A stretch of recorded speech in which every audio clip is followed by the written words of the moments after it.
Hawu babuwe. Ihlekisana ihlomile laphana. Isigebengu la mfana. Malume, awuthi ubheke nje wena. Angithi uyamazi umshana wakho. Thani ukuzenza ngathi nje umuntu yena okwazi ukuhlenga nje umhlaba wonke. Akhohliwe ke manje engaguqula kwamlungisi lo.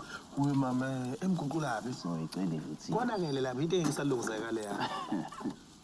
Hayi mina bafo ngifuna nje ukubonga kakhulu mfowethu ngendlela osamukele kahle ngayo. Asibonge. Angiyiphathi ke kusungikhombisa ikhaya lonke leli ngiphuma ngingena emagumbini aze ngabona naleli uthi ubaba wayethanda ukuthi achithe isikhathi sakhe kulona.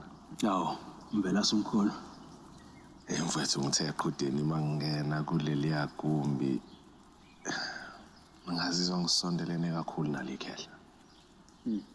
Ngazizwe ngathi ngiyamazi. Kwakuhluzwa lokho. Bese kuba yikona ukuthi kuzona zonke letho mengiyibonile lapha kukona yasodwa leveze khona izinyo kusho ukuthi ngasineke ngathi insini. Hayi baba hey Mvelase bengakhonzile ukuveza izinyo. Hayi ngiyabona. Hayi mhlambe zimbalo nje ithombe la baba aveza izinyo khona.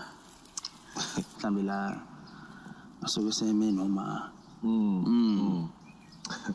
kodwa qudeni ngikwazise ukuthi hayi baba ibe indoda emadodeni.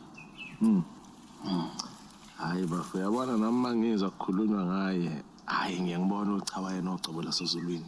Ya Lokho futhi kwenza ngibone ukuthi kubaluleke kangakanani ukuthi senze kahle nje emhlabeni. Njalo nje.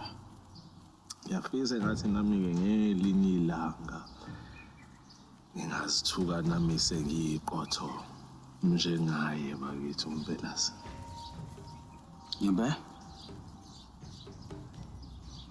ngoba qudeni uma uthi iyona into oyifunayo ke leyo kungenzeka phela.